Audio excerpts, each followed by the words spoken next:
दोस्तों, अगर आप OBS स्टूडियो को यूज़ करके लाइव स्ट्रीमिंग कर रहे होते हो तो कभी कभी क्या होता है, मान लीजिए एकदम से लाइट चली गई, हमारा PC भी बंद हो गया, लाइव स्ट्रीमिंग बंद हो गई, दोबारा से मान लो आधे एक घंटे के बाद लाइट आती है, दोबारा से हम उसे शुरू करते हैं तो होता क्या है, हमें फिर से नई लाइव स्ट्रीमिंग स्टार्ट करनी पड़ती है। तो आज के वीडियो में आपको मैं ये बताने जा रहा हूँ कि कैसे आप उसी लाइव स्ट्रीमिंग को आगे कंटिन्यू कर सकते हो। यानी जब आपकी लाइट चली गई, सिस्टम बंद हो गया, उसके बाद फिर से आपकी 1 घंटे बाद 2 घंटे बाद जब लाइट आती है, दोबारा से आप सिस्टम स्टार्ट करते हो तो वहीं से आपकी वही लाइव स्ट्रीमिंग आगे कंटिन्यू कैसे करोगे उसी के बारे में बता देता हूं। बहुत आसान है ये करना। तो अब हमें जाना होगा अपने पीसी पर जाने के बाद सबसे पहले आपको अपना OBS स्टूडियो ओपन कर लेना है। यहां पर आप देख रहे हो मैंने अपना OBS स्टूडियो ओपन कर लिया है। तो यहां पर OBS स्टूडियो को ओपन करने के बाद अब आपको जाना है अपने YouTube चैनल पर। तो यहां पर मैं अपना YouTube चैनल ओपन कर लेता हूं। उसके बाद यहां पर जो प्लस का बटन आ रहा है, क्रिएट का बटन आ रहा है, इस पर क्लिक कीजिए, गो लाइव पर क्लिक कीजिए। जैसे ही आप गो लाइव पर क्लिक करते हो आप YouTube के लाइव कंट्रोल रूम पर पहुंच जाते हो। लाइव कंट्रोल रूम में यहां पर आप देख रहे हो, यहां पर आपको लेफ्ट हैंड साइड में 3 ऑप्शन दिखाई देते हैं। ऊपर आ रहा है स्ट्रीम का ऑप्शन, फिर आ रहा है वेबकैम का ऑप्शन और उसके बाद आ रहा है मैनेज का ऑप्शन। आपको मैनेज के बटन पर क्लिक कर देना है। मैनेज पर क्लिक करने के बाद राइट हैंड साइड में देखोगे यहां पर शेड्यूल्ड स्ट्रीम का ऑप्शन आ रहा है। शेड्यूल स्ट्रीम पर आप क्लिक कर दीजिए। उसके बाद यहां पर आपको क्रिएट न्यू पर क्लिक कर देना है। क्रिएट न्यू पर क्लिक कीजिए और उसके बाद अब आपको यहाँ पर टाइटल वगैरह दे देना है अपनी लाइव स्ट्रीम का। जो भी टाइटल टैग वगैरह हैं वो सब आपको दे देने हैं। यहाँ पर टाइटल देना है, डिस्क्रिप्शन देना है, सारे टैग वगैरह सब कुछ लगा देने हैं। आपको अपना थंबनेल वगैरह जो भी अपलोड करना है वो सारी सेटिंग्स यहाँ पर कर देनी है। ये सब करने के बाद आपको नेक्स्ट के बटन पर क्लिक करना है और फिर से आपको नेक्स्ट के बटन पर क्लिक करना है। उसके बाद आपको प्राइवेसी सेट करनी है, प्राइवेट रखना है, अनलिस्टेड रखना है, पब्लिक रखना है, वो सब कुछ आप यहाँ सेट कर लीजिए। उसके बाद डन के बटन पर क्लिक कीजिए। अब इसके बाद यहाँ पर फिर से आपको एक पेज ओपन हो जाएगा। यहाँ पर आपको बहुत सारी डिटेल देखने को मिलेंगी। यहाँ पर आप देख रहे हो बहुत सारी डिटेल आपको यहाँ देखने को मिल रही है। इस साइड यहाँ पर आपको स्ट्रीम की का ऑप्शन मिल जाता है। तो सबसे पहले आपको ये स्ट्रीम की कॉपी कर लेनी है। यहाँ से मैं इस स्ट्रीम की को कॉपी कर लेता हूँ। लेकिन यहाँ पर आपको एक बात का बहुत ज़्यादा ध्यान रखना है। इसी गलती की वजह से हमारी लाइव स्ट्रीमिंग बंद हो जाती है और हमें फिर से लाइव स्ट्रीमिंग स्टार्ट करनी होती है। तो इस सेटिंग को आप बहुत ही ध्यान से देख लीजिए। तो यहाँ पर आप देख रहे हो ये 2 ऑप्शन आ रहा है, इनेबल ऑटो स्टार्ट। मान लीजिए मैंने इसे इनेबल कर दिया। ऑटो स्टॉप को भी मान लीजिए मैंने इनेबल कर दिया। इनेबल ऑटो स्टार्ट और इनेबल ऑटो स्टॉप से फायदा ये होता है, मान लीजिए आपने अपने OBS स्टूडियो या फिर किसी भी सॉफ्टवेयर से आप लाइव स्ट्रीमिंग कर रहे हो।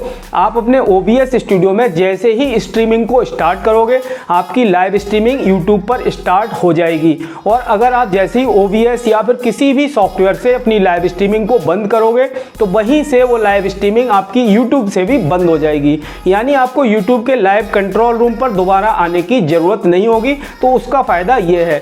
लेकिन इसका नुकसान ये है कि मान लीजिए अगर आप OBS स्टूडियो या फिर कोई भी सॉफ्टवेयर यूज कर रहे हो और आपकी लाइव स्ट्रीमिंग करते समय एकदम से अगर लाइट चली गई, OBS स्टूडियो आपका बंद हो गया तो आपकी लाइव स्ट्रीमिंग YouTube से भी बंद हो जाएगी। तो इसीलिए आपकी लाइव स्ट्रीमिंग बंद हो जाती है। तो यहाँ पर आपको एक चीज का ध्यान रखना है, ये जो दोनों ऑप्शन है इनेबल ऑटो स्टार्ट और इनेबल ऑटो स्टॉप, इन दोनों को आपको डिसेबल रखना है। इनको इनेबल नहीं करना है, दोनों को आपको डिसेबल रखना है। इसे भी हमें डिसेबल कर देना है, इसे भी हमें डिसेबल कर देना है, यानी दोनों इस साइड रहने चाहिए। तो वापस से हम अपने OBS स्टूडियो पर आ गए हैं। OBS स्टूडियो में यहाँ पर सेटिंग का बटन है, सेटिंग पर क्लिक कीजिए और उसके बाद यहाँ पर स्ट्रीम पर क्लिक कीजिए। इसके बाद यहाँ ऑप्शन आ रहा है यूज स्ट्रीम की, इस पर क्लिक कीजिए और जो स्ट्रीम की अभी हमने कॉपी की थी उसे हम यहाँ पर पेस्ट कर देंगे। इस स्ट्रीम की को हमने यहाँ पर पेस्ट कर दिया। तो यहाँ पर हम इसे कर देंगे अप्लाई, उसके बाद कर देंगे ओके और बस हमारी सारी सेटिंग कंप्लीट हो गई। तो आप देख रहे हो हमारा जो OBS स्टूडियो की लाइव थी वो यहाँ पर आ चुकी है। आप देख रहे हो कंट्रोल रूम पर तो आ गई, लेकिन लाइव स्ट्रीमिंग हमारी स्टार्ट नहीं हुई है। लाइव स्ट्रीमिंग स्टार्ट तब होगी जब हम यहाँ पर गो लाइव के बटन पर क्लिक करेंगे। ठीक है, अब आपको गो लाइव के बटन पर क्लिक कर देना है। जैसे ही आप गो लाइव के बटन पर क्लिक करोगे आपकी YouTube पर लाइव स्ट्रीमिंग स्टार्ट हो जाएगी। लेकिन अगर आपने ऑटो स्टार्ट और ऑटो स्टॉप को इनेबल कर रखा होगा तो फिर क्या होगा, आप OBS स्टूडियो में जैसे ही स्टार्ट स्ट्रीमिंग करोगे आपकी लाइव स्ट्रीमिंग तुरंत स्टार्ट हो जाएगी YouTube पर भी।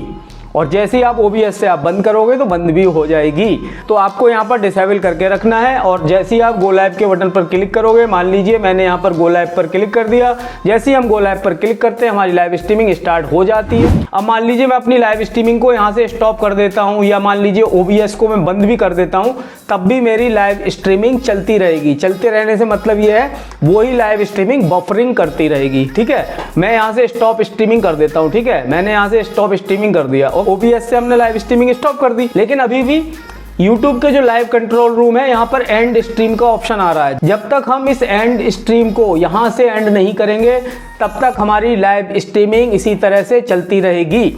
अब मान लो मैं इस OBS स्टूडियो को बंद भी कर देता हूँ, मान लीजिए मेरे सिस्टम की लाइट चली गई, मैंने OBS स्टूडियो को बंद कर दिया, तो यहाँ पर मैंने OBS को बंद कर दिया है और दोबारा से लाइट आने के बाद मैं OBS को फिर से स्टार्ट कर रहा हूँ और तब आप देखोगे ये लाइव स्ट्रीमिंग हमारी फिर से चलने लगेगी। और मैं यहाँ पर स्टार्ट स्ट्रीमिंग पर क्लिक करूँगा तो आप देखोगे ये जो लाइव स्ट्रीमिंग हमने पहले स्टार्ट की थी वो वहीं से फिर से स्टार्ट हो जाएगी। तो यहाँ पर बस आपको यही छोटी सी सेटिंग करनी है, आपको अपने लाइव कंट्रोल रूम में ऑटो स्टार्ट और ऑटो स्टॉप को डिसेबल करके रखना है, बंद करके रखना है, इनेबल नहीं करना है। और जब भी आपकी लाइट जाएगी, लाइट आएगी, आप 1 घंटे 2 घंटे जब भी आपकी लाइट आएगी दोबारा से आप OBS स्टूडियो को जब लाइव स्ट्रीमिंग स्टार्ट करोगे तो आपकी वही पहले वाली लाइव स्ट्रीमिंग स्टार्ट रहेगी, आपको नई लाइव स्ट्रीमिंग स्टार्ट करने की जरूरत नहीं पड़ेगी। अगर आपका कोई भी क्वेश्चन हो, कोई भी क्वेरी हो, आप कमेंट बॉक्स में कमेंट करके पूछ सकते हो। आज के वीडियो में इतना ही दोस्तों, मिलते हैं अपने नेक्स्ट वीडियो में, तब तक के लिए जय हिंद, वंदे मातरम।